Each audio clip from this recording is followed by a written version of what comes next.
Welcome to Pasadena Monthly. I'm your host, Justin Chapman. After taking a look at what's been going on in Pasadena this past month, we'll speak with our guests, Rick Gould and John Onderdonk of the One Arroyo Foundation. But before we get started, let's check out these Pasadena Media News Briefs. The Pasadena City Service Center celebrates its 10th anniversary. The City Service Center, or CSC, is a centralized service to help Pasadena residents connect with their city.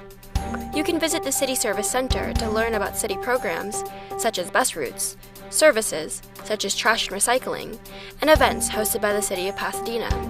To get in contact with the City Service Center, you can call 626-744-7311. For more information about the City Service Center, please visit cityofpasadena.net.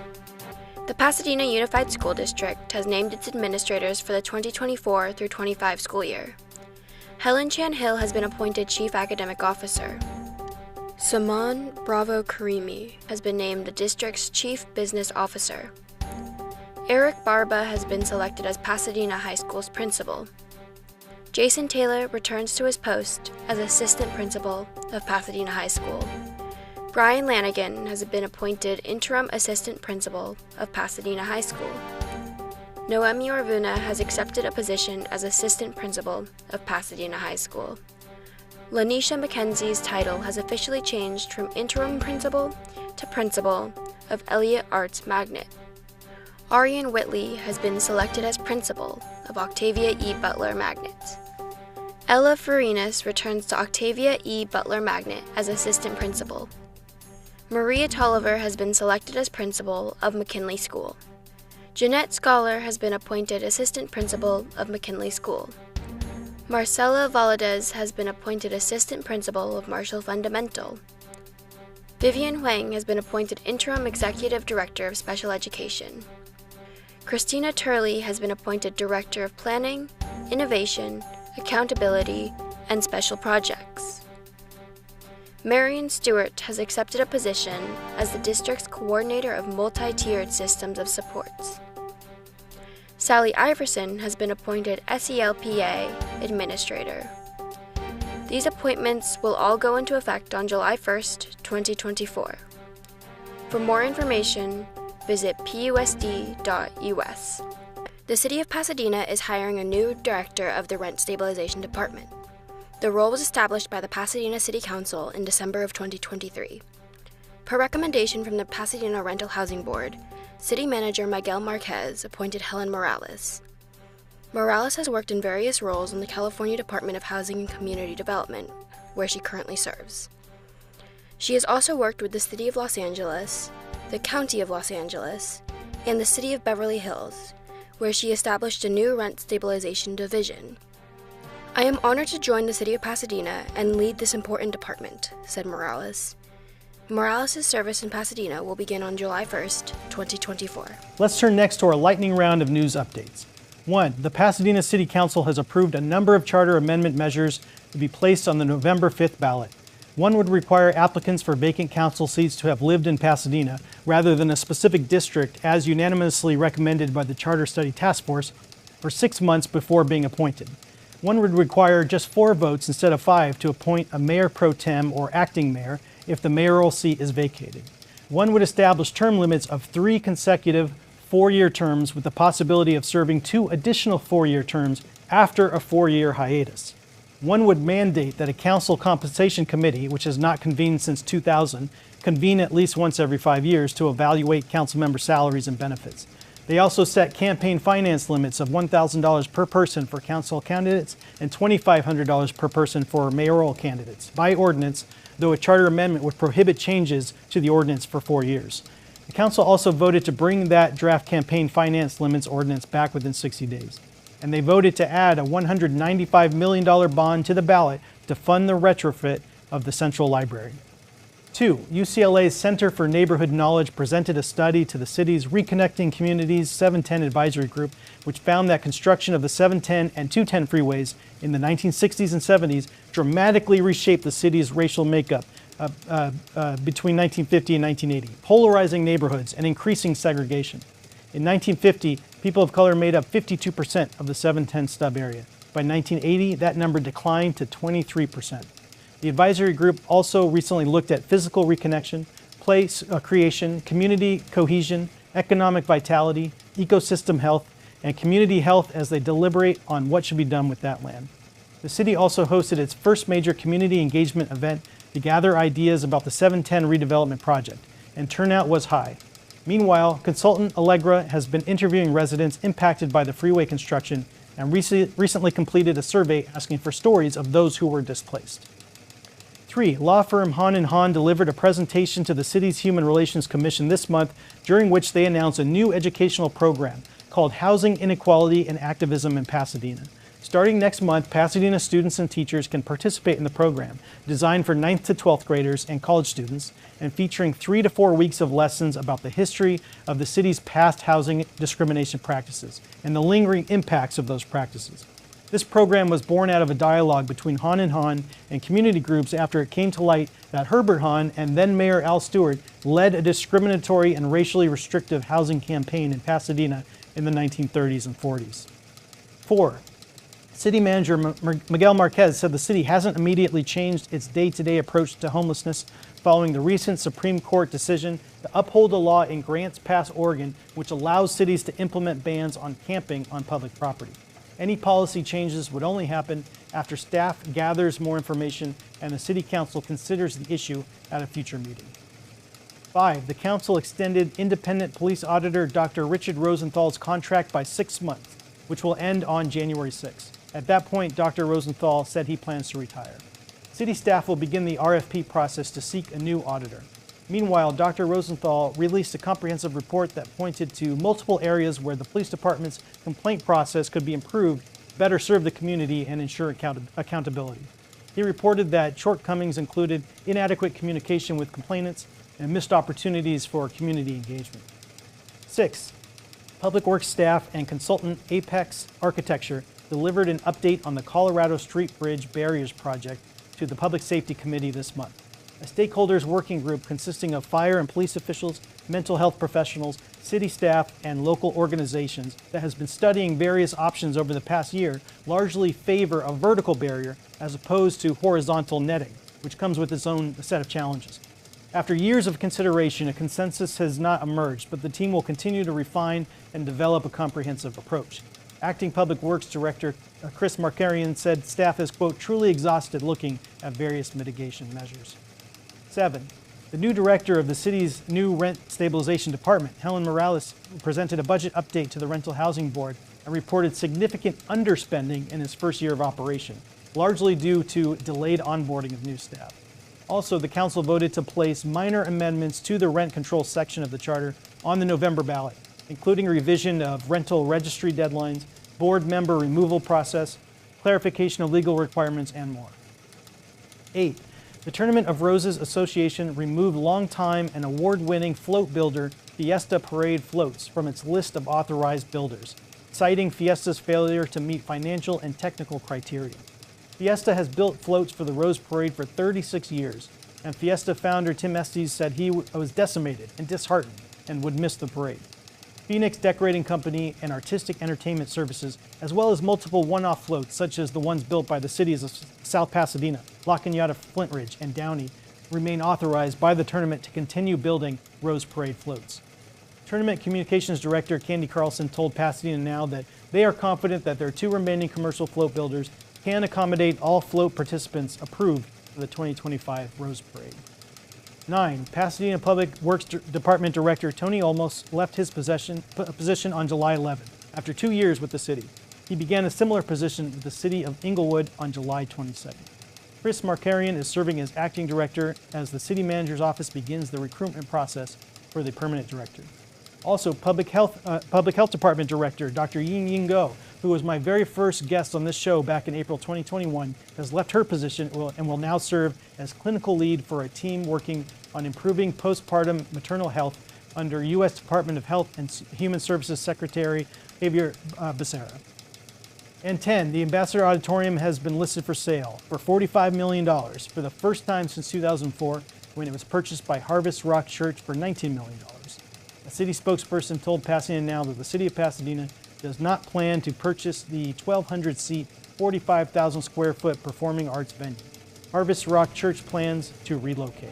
Let's welcome our guests, Rick Gould and John Onderdonk of the One Arroyo Foundation. Thank you both so much for coming on the show. Good afternoon. Glad to be here. Glad to be here. Rick is the managing director of the One Arroyo Foundation. He retired in 2017 after 17 years as the director of the City of Santa Clarita's Parks, Recreation, and Community Services Department. And John is the vice president of the One Arroyo Foundation. He also serves as the assistant vice president of Facilities, Operations, and Services, and as chief sustainability officer at Caltech. So when and where did this idea, and what is this idea of the One Arroyo Foundation? Why was it needed? I think what happened was back in late 2016, 2017, there were a number of members of the city leadership, in particular Mary Terry Tornick, city manager Steve Mermel, Daryl Dunn from the Rose Bowl, got together and said that they felt like the Arroyo needed more attention. They formed a group back then called the Arroyo Advisory Group. And that group met. It was a group of about 20 leaders from across the community. That group met and took a look at the Arroyo from a holistic perspective and tried to decide, did no more attention need to be paid to it? And if so, what did that mean? And what it really came down to is the Arroyo, at least in Pasadena, has three very distinct areas. And the idea was to try to come up with unifying themes in order to promote the Arroyo, potentially do projects in the Arroyo, rehabilitate or restore the Arroyo, quite a myriad of ideas. And that Arroyo Advisory Group ultimately recommended formation of the One Arroyo Foundation. And you've both been involved since those early stages? Yeah, correct, yeah. Mm-hmm. Mayor Bogart came to me and asked me to join, so it's sort of hard to say no to that, obviously. But yeah, I've been there from the beginning. I actually consulted the Arroyo Advisory Group after I retired, even before One Arroyo was founded, and so was in on the ground floor of putting the pieces together. And so it's basically a public-private partnership, and the group looked at Central Park in New York City, other models. What did you learn from that? Yeah, I think that it is intended to be a public-private partnership. Clearly, there's a lot of stakeholders in the Arroyo. The early trips to the Central Park and the Conservancy there were really to learn, I think, about what worked there. You know, it's important to learn, I think, about these various organizations and other great open spaces and urban parklands in the U.S. But, you know, not that there's a specific model that will always work or will work here in all conditions, but learning from those to apply those lessons and make sure that, you know, we can help the city and figure out how we can preserve this space for the long term. And so the initial project, the Trails Improvement Project, broke ground earlier this month. What does that project entail? What does the construction timeline look like? So the project was envisioned as that unifying project. And so it was set out by the City Council in a final report in 2018. They said we ought to make the trail, the backbone trail through the Arroyo, a focus. We set out in 2020 with a design and public process to get input from the community about what they wanted to see. Ultimately, we ended up with two project locations for what we call the demonstration projects. And when I say demonstration projects, it's important to say that we were proving that One Arroyo Foundation could do it, could raise the money privately for it and give it to the city and then jointly produce the project. So we have two project locations. It broke ground, as you said, in about a week or so ago. We anticipate construction starting on the two project sites around the middle of August, probably August 19th, with about 4 months of construction. Ultimately, it's about 3.5 miles of trail, 2 miles on the northern location and about 1.5 miles on the southern location. The northern location is directly below Devil's Gate Dam, all the way down to the golf course. And the southern location essentially is underneath the Colorado Street Bridge. And trails improvement, what kind of things will be improved on the trails? It's looking at a lot of the erosion mitigation, right? So some of those trails, particularly in the last couple of years with some of the severe storms we've had, have been pretty well eroded. So it's restoring the trails to that previous status. A lot of other features where right now it's difficult to walk across some of those areas, either the slope or there are large boulders in the way, right, and so forth. We're moving some of those to make it a little bit easier. There's also areas that need actual steps, need proper direction of the water flow. and a couple of other areas where we want to look at sort of safety and accessibility area aspects. And where is the funding coming from for these projects? I would say we've raised the money from three principal sources. We've had very generous board members who have contributed and allowed us to operate and build the design and then get to the construction phase. We've had a number of private foundations who have contributed to us, as well as some general public who have made contributions to One Arroyo. And then we've received a number of very important public grants. Early on, we received a grant from Proposition A from the 5th District, Catherine Barger, from the County of Los Angeles. The City of Pasadena allocated funds through their capital improvement program. One of the largest donors was the Santa Monica Mountains Conservancy through Proposition 68, which was a $1 million grant.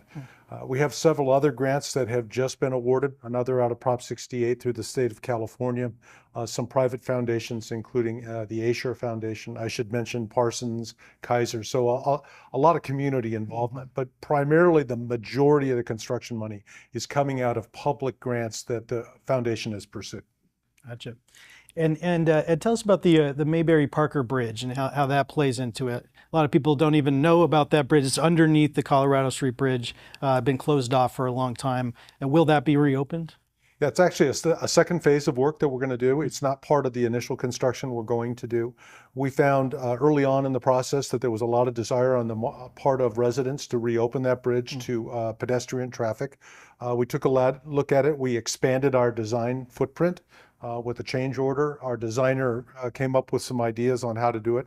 One of the other things that we heard very strongly from the community was a desire to restore the old stone walls in the Arroyo. And there happened to be a bunch of very nice old stone walls right next to the Mayberry Parker Bridge. So the second phase of the project, which we hope will commence in the spring of 2025, it is funded, will open up the Mayberry Parker Bridge to pedestrian traffic, as well as restore stone walls and some of the staircases that surround that location. It's really a fabulous historical location going back to 1900 and Scoville Farms. It will really offer an opportunity for people to see some stuff that they may not have ever seen before in the Arroyo. It'll kind of connect some of the trails on either side. And it's another way to get across the Arroyo. I mean, the Arroyo in many places is covered in concrete, and getting across that is not easy. And here's a bridge built in 1917 that we can use, been closed to the public, as you mentioned, and we get to open it up. That's a great opportunity. Is there any looking at removing some of that concrete? I guess there has to be some channel there, but making it back to its natural state at all? Yeah, I mean, it's one of those projects so I think everyone, either growing up in Pasadena or being involved or familiar with the Arroyo, has kind of looked at and seen on the horizon. And so certainly we're aware of that, and you know, that's a long-term project, right? We talked about the many stakeholders in the Arroyo, right? That particular project involves even more stakeholders, right? So it's a very complex project, but worthwhile to think about very deliberately and carefully in how we proceed. So, you know, the initial steps here are to demonstrate our effectiveness and ability to, you know, get projects done, make improvements, preservation in the Arroyo, right? Demonstrate the effectiveness of our organization, and hopefully that will grow, you know, ultimately someday into kind of those grand projects that we all hope for we could do. What are some of those future phases? What are some other non-trail projects that you're looking at? You know, the three sections of the Arroyo sort of serve different functions. Upper Arroyo, watershed. Central is recreational, commercial. Lower Arroyo, more open space. So what are some of the future projects, and how can they unify those three sections? We're looking at that right now actively, right? And we think it's very important, the distinction between the three sections of the Arroyo, and to maintain that, right? Particularly with the north and southern portions being much more wild and open space, right? The Central Arroyo is very unique in the sense that it's focused on, you know, family and athletics and obviously the Rose Bowl, right? So we want to preserve that, but connecting it and allowing people and wildlife, right, to traverse across the Arroyo and through the Arroyo is a really important part of what we're thinking about. So clearly trails are one way to do it. There's access to, you know, the sides of the Arroyo, the neighborhoods, right? But there's also other projects that are about kind of development of places that need a little bit more love. There's the rock walls we mentioned. There's an amphitheater in the central Arroyo that's beautiful and could be restored. The southern part of the Arroyo, Lower Arroyo, is very much about open space and nature, and so all the things that we would do in those areas would be light touch and focused on the connectivity, right? In the Hahamungna area, there's of course opportunities around Hahamungna, reservoir itself, the parkland there, the Forest Service buildings potentially. There's so many opportunities, and a lot of this depends on building that collaborative approach with all the stakeholders, with the city of Pasadena, and understanding what's on the city of Pasadena's priority list as far as the capital improvement projects go, and then picking the opportunities to collaborate. Yeah, you mentioned there are so many stakeholders involved. Everyone cares deeply about the Arroyo. How do you navigate that and make sure everyone is a part of the process? We spent a lot of time, and it's kind of interesting, our initial process where we were asking for feedback actually started right before COVID. And so much of our outreach occurred during COVID and was done online.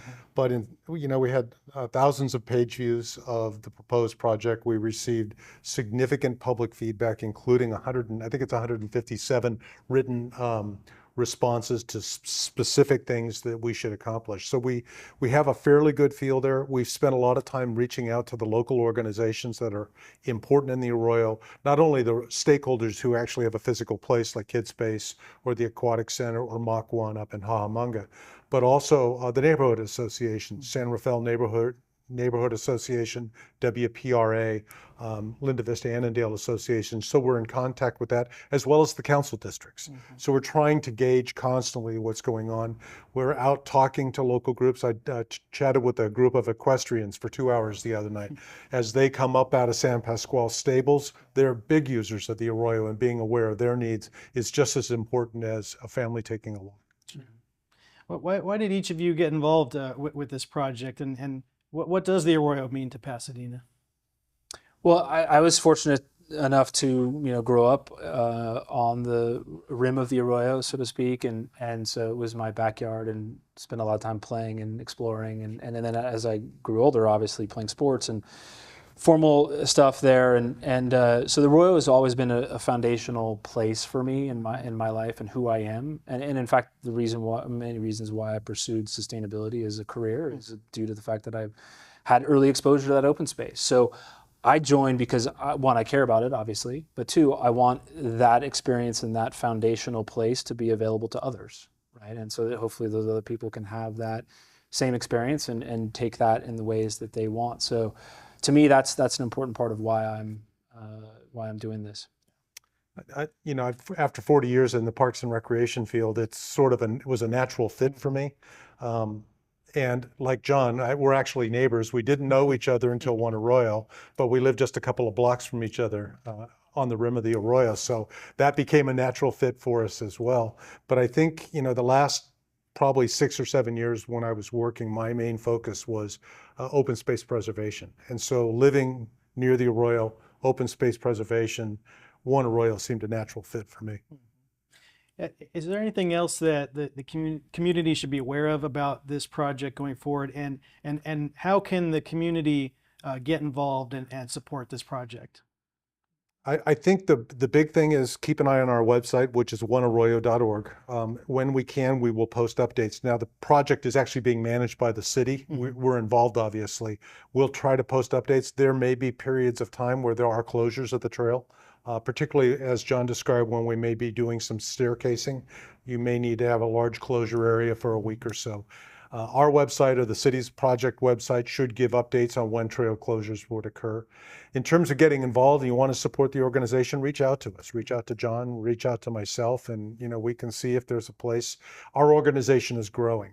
We've been very board focused and a fairly limited staff. We are right at the cusp of expanding into something like a Friends of the Arroyo that allows a lot more people to become involved with. Yep, and that's the exciting part for me, is that we're early days, right, in this.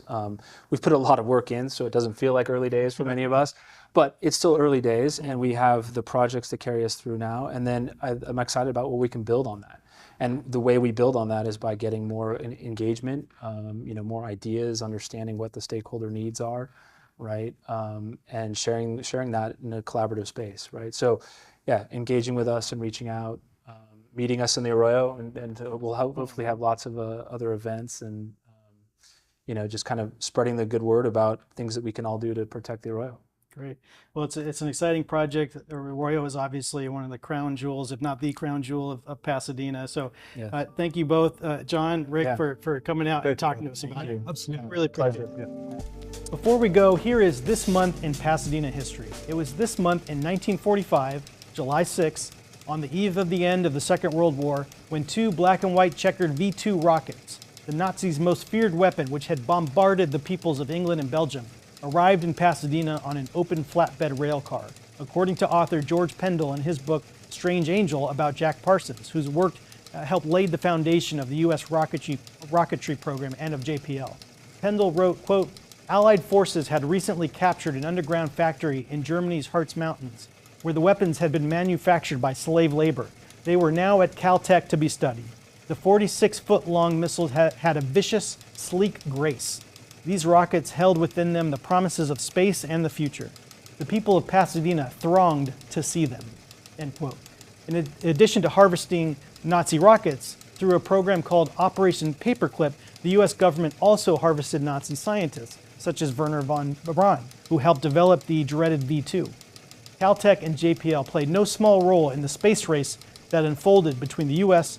and the Soviet Union following the war. Thank you all so much for joining me for this episode of Pasadena Monthly. Tune in every fourth Friday of the month at 5 p.m. Learn more at pasadenamedia.org and justindouglaschapman.com. Drop me a line at jchapman@cityofpasadena.net. We'll see you next time.